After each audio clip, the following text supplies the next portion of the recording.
Assalamualaikum. Pakem lama ya, dibilangnya orang itu kalau kebanyakan makan bakalan metabolismenya kenceng dan bakalan jadi pendek umur. Jadi, kemudian terus bermunculan ide-ide sehat yang dasar pemikirannya kalori restriction atau pembatasan asupan kalori.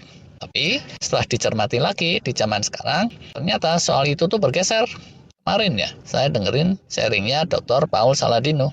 Dulunya dia guru karnivor, tapi sekarang nggak strict diet karnivor. Dia bilang gini, ada dua set penelitian yang saling bertentangan terkait kalori restriction ini. Bahkan ada dua riset besar, settingnya mirip tapi kesimpulannya beda. Riset pertama itu neliti monyet-monyet gitu ya. Kelompok monyet-monyet yang diset untuk kalori restriction ternyata lebih panjang umur. Nah, tapi riset kedua itu neliti monyet-monyet juga dengan setting yang mirip di tempat yang berbeda. Ternyata kalau di situ kelompok monyet-monyet yang diset untuk kalori restriction itu ujungnya sama aja dengan yang lain, tidak lebih panjang umur. Nah, jadi ini yang benar yang mana nih? Bukan yang panjang umur tadi karena lebih sering beringis daripada yang lain. Dalam hal beringas-beringisnya semua monyet sama aja kan ya. Kita aja juga sering beringis. Kita, sorry. Para pakar longevity terus mencermati lagi. Jangan-jangan ya, salah satunya itu penelitiannya abal-abal, gitu dugaannya semula, tapi ternyata enggak. Ternyata dua-duanya itu merupakan penelitian yang solid, tapi kok kesimpulannya beda ya. Cari punya cari, akhirnya ketemu. Kacamata ketemu, dompet yang ketelisut juga ketemu, dan soal penelitian itu juga ketemu. Yang bikin beda itu ternyata komposisi makanannya. Nggak tahu ini tadi, paling juga disebut-sebut soal dompet dan kacamata. Jadi ya, di riset pertama, itu monyet-monyetnya ternyata diberi makanan yang kurang lebih kelasnya itu junk food, tidak terlalu terpilih gitulah, agak asal-asalan. Sedangkan di riset kedua, monyet-monyetnya diberi makanan yang dipilih dengan cermat sesuai pakan alami monyet yang terbaik di habitat aslinya. Dapat tuh benang merahnya. Jadi ya, kalau kesehariannya itu makanannya kelas junk food, agak asal-asalan, maka kalori restriction atau pembatasan asupan makanan itu akan cenderung bikin lebih panjang umur.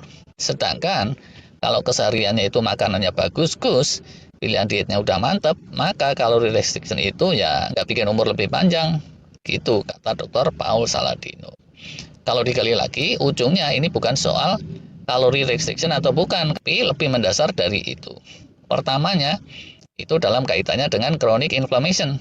Jadi ya, makin makanan kita bikin chronic inflammation alias peradangan kronis atau peradangan yang sistemik gitu, maka ya udah kita akan cenderung cepat menua, cepat uzur. Nggak cuma makanan junk food dan gula karbo loh. Kalau kita overeating itu juga bisa bikin chronic inflammation merata-rata dan tentunya itu bikin cepat uzur, pendek umur. Kebiasaan begadang itu juga idem, bikin chronic inflammation dan cenderung bikin pendek umur. Orang-orang yang stres pikiran, rada-rada keseringan depresi juga idem, cenderung nggak panjang umur. Dan sebaliknya, kalau kita punya jurus-jurus yang sifatnya menekan chronic inflammation dan menekan oxidative stress, radikal bebas, dan seterusnya yang jadi biangnya inflammation, kita akan cenderung awet sehat, awet muda, panjang umur. Tapi sekali lagi, simpulan seperti ini itu ada unsur spekulatifnya. Karena notabene ya di lab-lab tadi yang diteliti itu monyet bukan manusia, walaupun sama-sama suka beringas-beringis. Walah. Di sisi lain, dugaan Dr. Saladino juga, kalau orang kurang asupan berkualitas tinggi, itu sel-selnya akan cenderung lemah kan ya. Mitokondrianya juga nggak seprima yang asupannya top marko top, dan jadinya emang wajar kalau yang restricted kalori kelewatan, itu ya nggak jadi lebih panjang umur, malah relatif lebih ringkih. Kalau di lab, karena dijagain antara monyet ringkih sama monyet yang solid, umurnya bisa sama aja. Tapi kalau di dunia nyata, yang ringkih itu bisa-bisa lebih pendek umur karena lebih terbatas kemampuannya dalam menepis segenap virus bakteri dan berbagai tantangan kehidupan yang lain. Jadi ya, realitanya monyet-monyet tadi itu kalau diurut-urut, yang paling pendek umur itu yang makanannya bebas-bas dan kebanyakan junk food. Terus kedua, bukan berdasar riset tapi kira-kiranya Dr. Saladino, itu yang restricted kalori malah. Tapi yang dietnya paling bagus sekalipun dan paling alami, monyet itu ya tetap aja seperti lazimnya monyet lah ya. Umur si monyet tersebut ya segitu-gitu aja, sekitar 10-15 tahun gitulah, seperti umumnya monyet kecil. Nah, kalau mau lebih panjang umur secara extraordinary, secara luar biasa, dia itu mesti dapat super healing, antara lain dengan ngencengin autofagi yang merontokkan senescent cell, yang mendaur ulang sampah-sampah di sekujur tubuh, menormalisir integritas genetik, dan seterusnya itu. Tapi terkait ini yang menteorikan Dr. Yoshinori Ohsumi ya, yang menang Nobel karena riset soal autofagi. Nah, untuk dapat autofagi, salah satu caranya itu ya extended fasting gitu. Atau cara lain kita udah sering bahas. Jadi hari extended fasting gitu ya. Tentunya asupan kalorinya itu dikit, tapi hari-hari extended fasting ini kan occasional ya.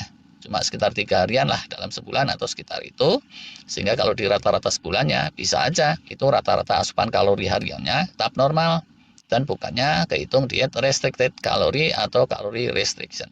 Nah, dengan autofagi yang diteorikan Dr. Ohsumi, lean and clean-nya dapat, tapi di sisi lain kekuatan atau strength-nya tidak kendor, tidak terkompromikan karena asupannya kan tidak restricted. Gitu deh kira-kira.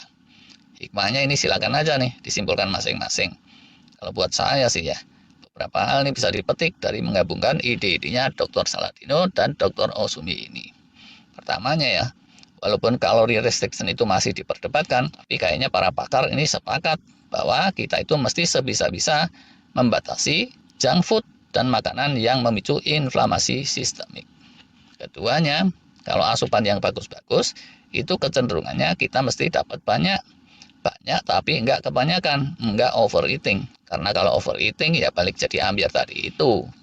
Namanya asupan bagus tuh kayak apa sih? Nah, ini bisa mulai dari proper human dietnya Dr. Ken Berry, bisa juga dari diet balance-nya para ahli penuaan kayak Dr. Walter Longo atau Dr. David Sinclair, atau belajar dari orang-orang di zona biru, blue zone, atau dari mana gitu. Ilmunya ini juga terus berevolusi, mesti kita pantau terus. Akhirnya ya, kalau niat beneran pengen awet muda, awet sehat, umur panjang, kita mesti paham juga jurus-jurus super healing. Yang ini juga idem, ilmunya masih terus berevolusi dan mesti kita pantau terus kalau kita ingin paham. Itu deh kira-kiranya untuk kali ini, rada pendek dan enteng nih, tapi semoga tetap bermanfaat untuk kita semua. Walau alam bisawab. Terima kasih.